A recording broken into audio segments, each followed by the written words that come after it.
In this video, I want to talk about some very special tools. One of them, once you get past the basic Nmap and pinging and poking and prodding around your network, one of the things that you can do is you can use some of the advanced pinging tools or packet crafting tools to start poking and prodding. And for this lab, what I'll do is I will basically sniff the traffic and show you how to set specific flags using hPing and then verify that with, for example, Wireshark. Okay, so we'll go ahead and load Wireshark. We'll go ahead and do a Control-I to bring up our interfaces. Grab your interface with the traffic. In this case, I'm going to do my local address. You can see the packets trickling in, and I'm going to go ahead and start that. Once that's started, then I can go back to the command prompt or the bash shell and basically do a help for hPing.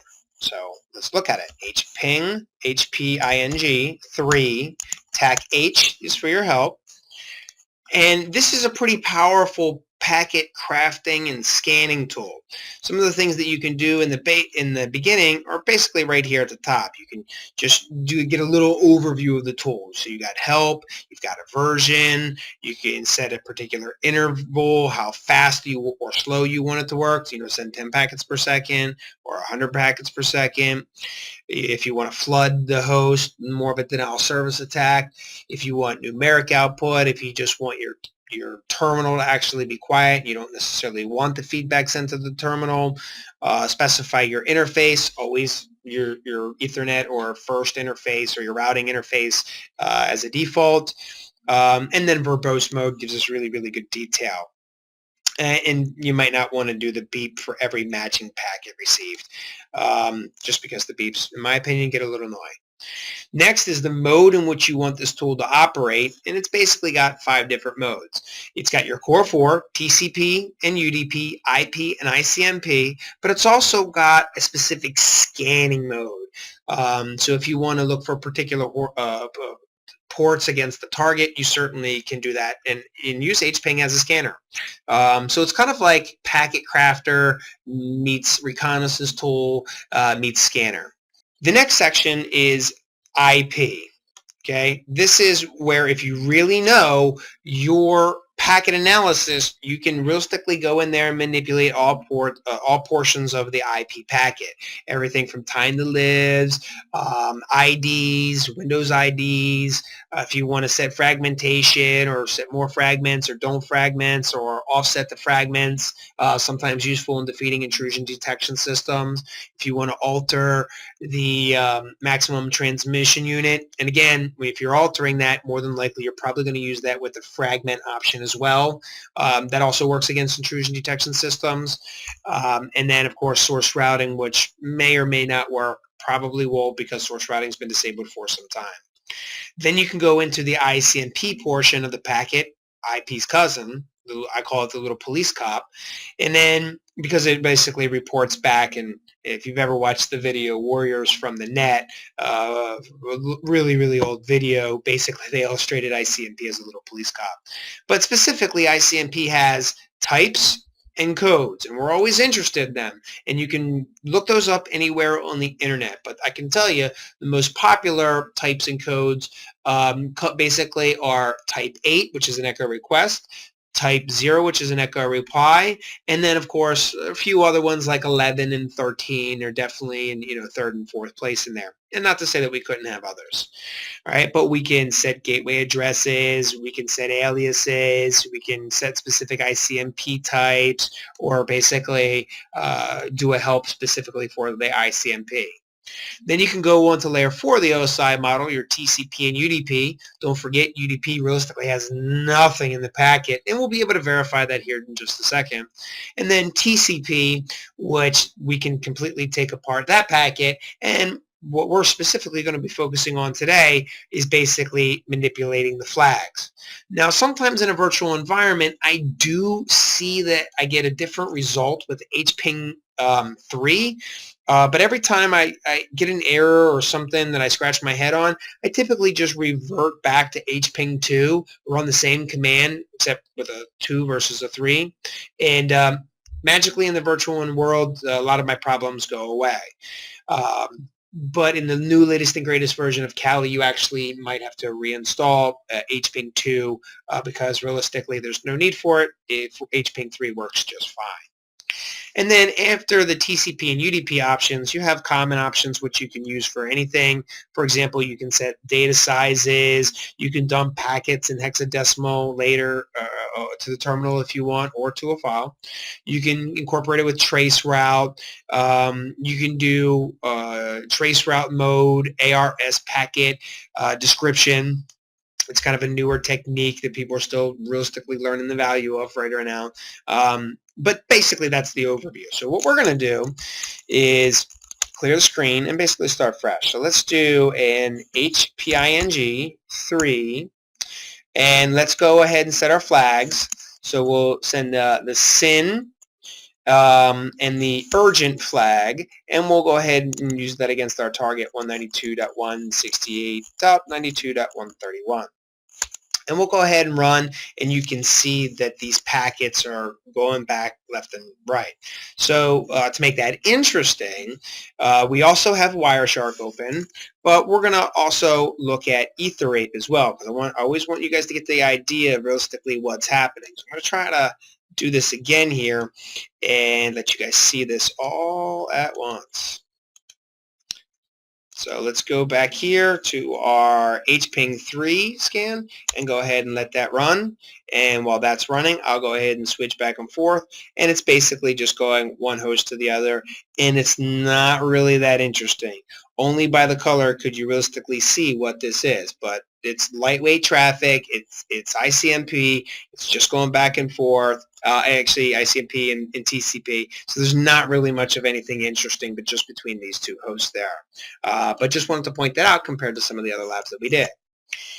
So now that I've gone ahead and ran that scan reconnaissance tool borderline attack, let's go ahead and look in Wireshark and actually see what we found.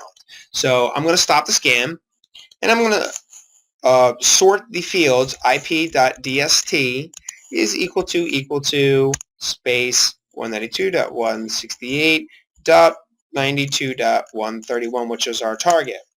And I'm going to go all the way down to the bottom to get the latest and greatest information.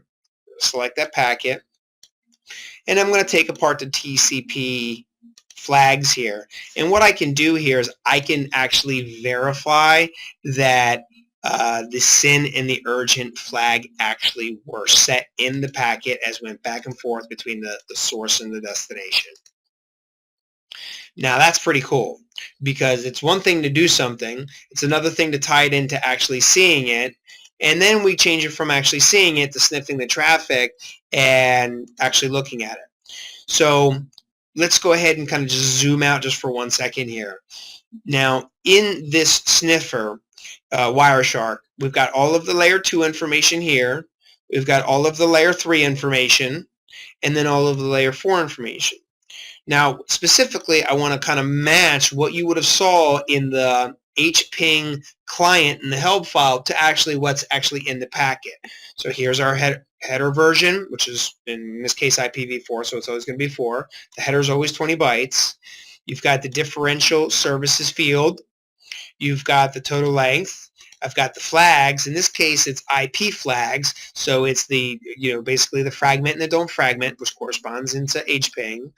The offset field, the upper layer, layer 4 protocol that it's handing off to, and this is TCP at 6, and then the source and destination, if there's a GeoIP, if it's on a public network, and then that's basically it. So you can see the manipulatable fields right here from the sniffer. And then go ahead and expand TCP, and you can see the source port, the destination port, the sequence numbers, relatively speaking, the acknowledgements. You can dig this apart and kind of get a better feel for what this does. So you can see broken TCP, the acknowledgement field is non-zero. Okay, you can see the different flags, which I just showed you, and also the value here. I'll show you how to use this in a later video, but this value here is also of significance because you can write Wireshark filters on that value field here, or the flag in itself. The window size, and then the actual checksum, In this case, the validation is disabled.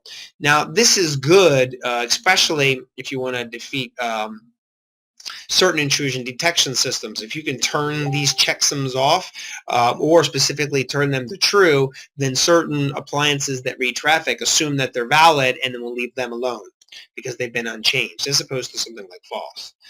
And that's basically the overview of what would be in the TCP packet.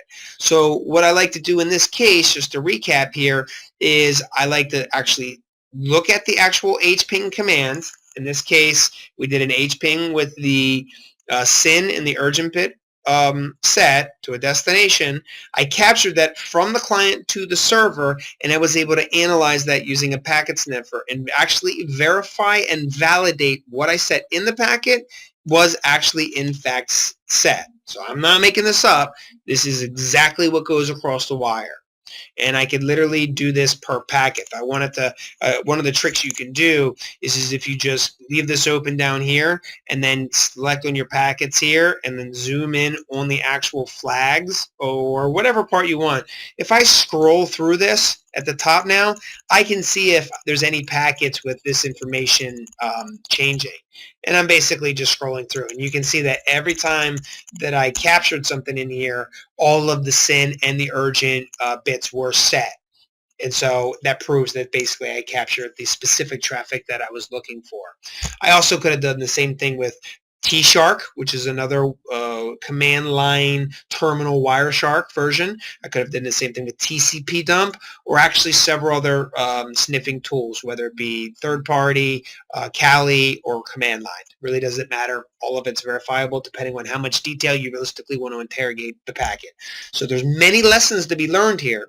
1, scanning tool. 2, verifying with a packet sniffer, and 3, getting very, very intimate with the sniffers and the packet layouts, because the best way to learn this stuff is to realistically watch it and learn from the results of what you're seeing. Let the computer tell you what it's doing, and then you realistically don't have to think about it too hard.